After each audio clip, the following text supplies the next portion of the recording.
taking another picture? I'm taking audio right now, and I would like to interview you when we get a chance. They just did the interview with New Birth, so since you already love family members, I gotta get some quotes from you whenever you're ready before you walk in.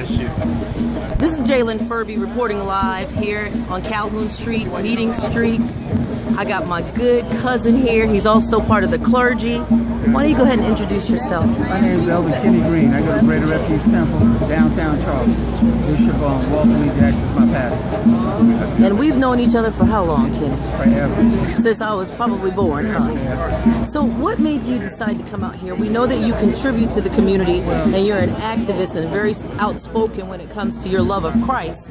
But what drew you out here on a personal reason? Well, Pastor Pinkney was a pastor, and I'm a preacher. We all try to work together, look out for one another. But in all the years that I've heard of him and seen him, I've never heard a negative thing about him. He's always been a positive influence in the church and outside the church.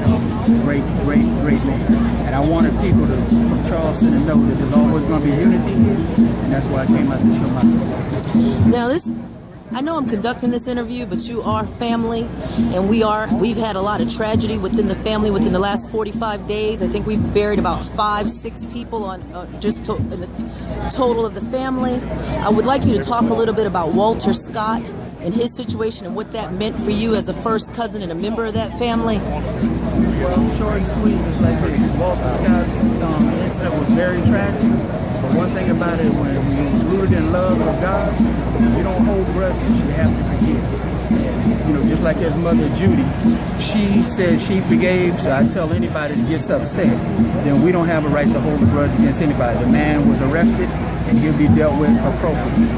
Now, I really appreciate those comments, but you know me personally. And so I have a couple of questions for you. Just when it comes to the forgiveness aspect, I know that people would like to forgive, and that's a cleansing of the heart, and I totally agree with that. But at what point do you wait for a person to ask for forgiveness? Because from Bible school, I remember you're supposed to ask for forgiveness. You're supposed to repent.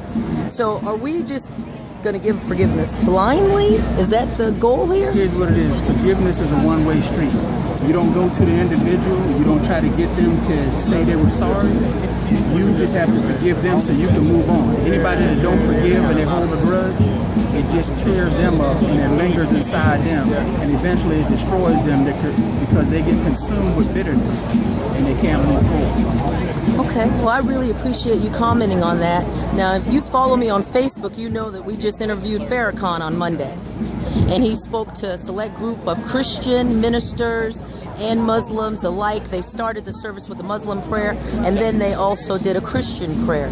There were several pastors from Atlanta, very influential people. Come this direction. All clergy come this direction. All clergy. I just wanted you to comment on the armor of Christ and what it meant to be in that church and not take advantage of self-preservation.